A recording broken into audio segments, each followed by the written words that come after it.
Dan di dunia yang keras ini, kepedulian sering disalahartikan sebagai kelemahan. Padahal menurut Stoikisme, masalahnya bukan pada hatimu yang lembut, melainkan pada batas yang belum kamu jaga. Kamu peduli pada perasaan orang lain.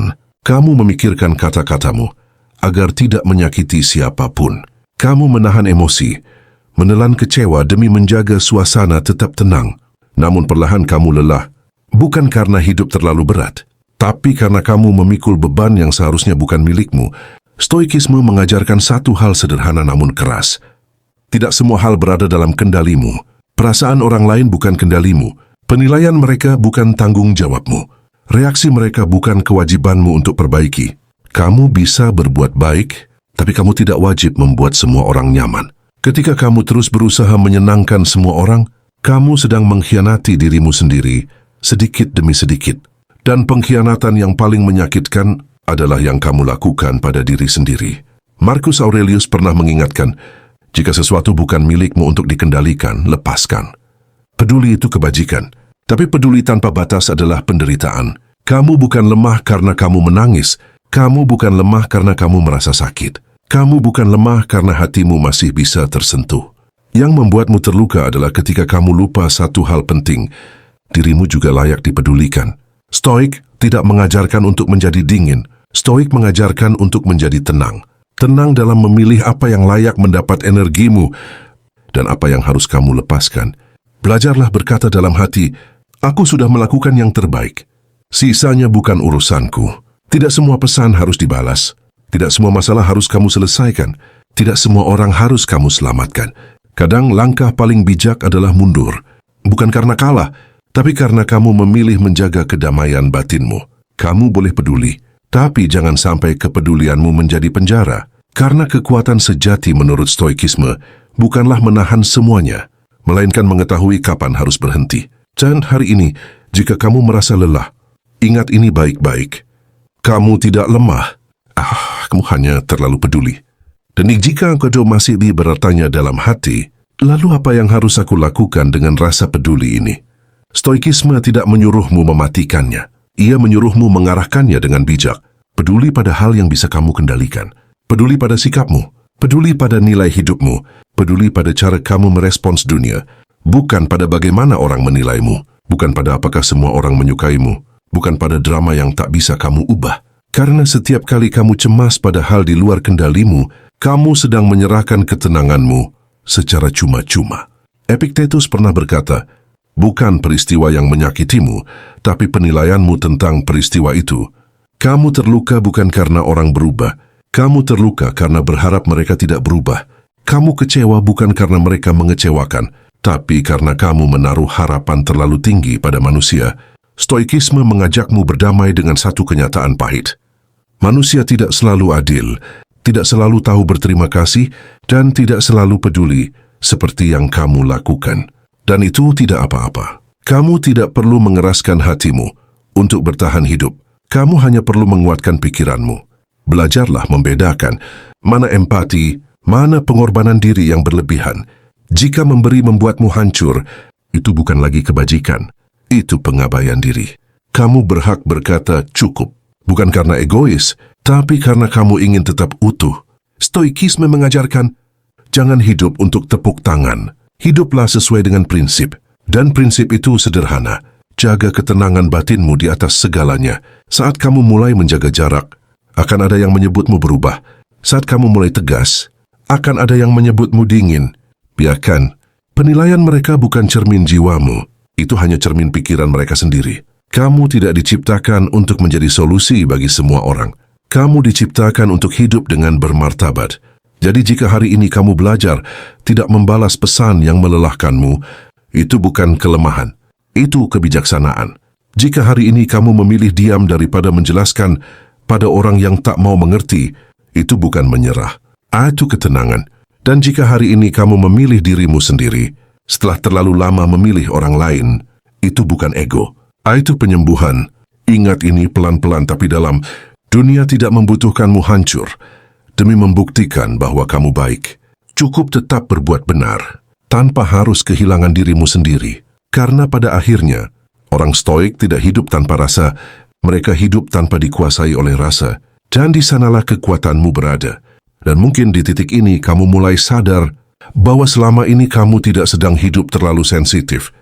Kamu hanya hidup tanpa perlindungan pada batas dirimu sendiri. Stoikisme menyebut batas itu sebagai kebijaksanaan, bukan tembok untuk membenci dunia, melainkan pagar untuk menjaga jiwamu tetap waras. Kamu boleh mendengarkan keluhan orang lain tanpa harus ikut tenggelam di dalamnya. Kamu boleh memahami luka mereka tanpa harus menjadikannya lukamu juga. Karena jika semua rasa kamu serap, kamu akan kehabisan ruang untuk bernapas. Ingat satu hal penting, tidak semua rasa sakit perlu respons.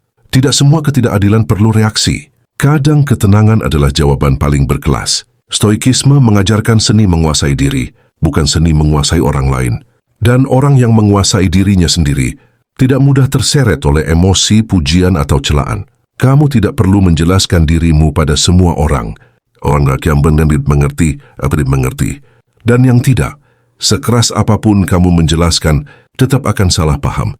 Itu bukan kegagalanmu, itu batas pemahaman mereka. Berhentilah membuktikan bahwa kamu baik. Orang baik tidak butuh pembelaan. Nilai hidupmu tidak ditentukan oleh opini yang lewat. Marcus Aurelius menulis untuk dirinya sendiri, bukan untuk dunia. Karena ia tahu, hidup yang benar tidak selalu terlihat hebat, tetapi selalu terasa tenang. Kamu pun demikian. Tidak semua kebaikan harus terlihat. Tidak semua pengorbanan harus diketahui. Jika hatimu mulai lelah, dengarkan. Itu bukan tanda kelemahan. Itu tanda bahwa jiwamu meminta dijaga. Menjaga diri bukan berarti menjadi kejam. Menjaga diri berarti berhenti menjadi korban dari rasa bersalah yang tidak perlu. Kamu tidak bertanggung jawab atas kebahagiaan semua orang. Setiap manusia memikul hidupnya masing-masing. Dan saat kamu melepaskan tanggung jawab yang bukan milikmu, kamu tidak kehilangan nilai, kamu justru menemukannya kembali. Pada akhirnya, Stoikisme tidak mengajarkan hidup tanpa peduli, melainkan hidup dengan peduli yang terarah. Peduli tanpa mengorbankan akal sehat, peduli tanpa kehilangan harga diri, peduli tanpa menghancurkan kedamaian batin. Jadi di suatu hari kamu terlihat lebih diam, lebih tenang, lebih memilih jarak. Itu bukan karena hatimu membeku, itu karena kamu akhirnya belajar menjaga diri. Dan itulah bentuk kekuatan yang paling jarang dimiliki. Kekuatan untuk tetap lembut di dunia yang memaksamu menjadi keras. Dan di tahap ini, kamu akan mulai merasakan sesuatu yang berbeda. Bukan euforia, bukan kebahagiaan yang berisik, melainkan ketenangan yang sunyi tapi kokoh. Stoikisme menyebutnya ataraksia, ketenangan batin yang tidak mudah diguncang oleh dunia luar. Bukan karena hidupmu menjadi mudah, melainkan karena kamu berhenti berperang dengan hal yang tidak bisa kamu menangkan. Dulu kamu merasa bersalah ketika berkata tidak. Sekarang kamu paham, mengatakan tidak pada orang lain seringkali berarti mengatakannya pada dirimu sendiri. Dulu, kamu merasa bertanggung jawab atas suasana hati orang lain.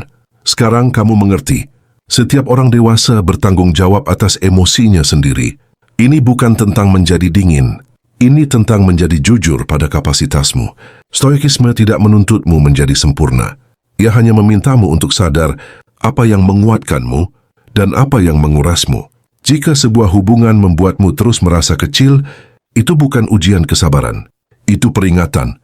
Jika sebuah situasi menuntutmu selalu mengalah, itu bukan kedewasaan. Itu ketidakseimbangan. Orang Stoik tidak bangga pada penderitaan. Mereka bangga pada keteguhan. Mereka tidak mencari luka untuk terlihat kuat. Mereka menjaga diri agar tetap utuh. Kamu tidak perlu menunggu hancur untuk berhenti. Kamu tidak perlu kelelahan total untuk berhak istirahat. Istirahat juga kebijaksanaan. Menjauh juga keputusan yang sah. Ingat ini baik-baik. Hidup bukan tentang siapa yang paling banyak berkorban, melainkan siapa yang paling mampu menjaga nilai hidupnya. Dan nilai hidupmu tidak diukur dari seberapa sering kamu mengalah, tetapi dari seberapa setia kamu pada prinsipmu. Jika hari ini kamu mulai memilih diam, itu karena kamu belajar bahwa energi itu mahal. Jangan dihamburkan pada hal yang tidak bertumbuh. Kamu tidak lemah, kamu tidak egois, kamu tidak berubah menjadi buruk. Kamu hanya akhirnya belajar hidup dengan sadar. Dan itu adalah kemenangan yang sunyi, namun sejati. Dan setelah semua itu akan ada satu fase yang paling sunyi, fase ketika kamu berhenti menjelaskan. Berhenti membela diri, berhenti berharap dipahami. Bukan karena kamu putus asa, tetapi karena kamu akhirnya paham. Ketenangan tidak datang dari persetujuan orang lain. Stoikisme mengajarkan bahwa hidup bukan panggung pembuktian. Ia adalah latihan harian untuk menjaga batin tetap lurus. Di tengah dunia yang bengkok, kamu tidak perlu lagi bereaksi terhadap setiap sindiran. Tidak semua provokasi layak dijawab. Diam dalam banyak kasus adalah bentuk kontrol diri tertinggi. Orang yang mudah terpancing terlihat kuat, tapi orang yang mampu menahan diri benar-benar berkuasa atas dirinya. Di titik ini, kamu mulai hidup lebih lambat. Kamu berpikir sebelum berbicara. Kamu memilih sebelum bertindak.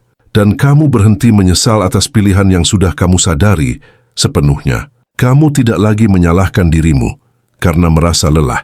Kamu mengakui keterbatasan sebagai bagian dari kebijaksanaan. Karena stoikisme tidak memuja kesempurnaan.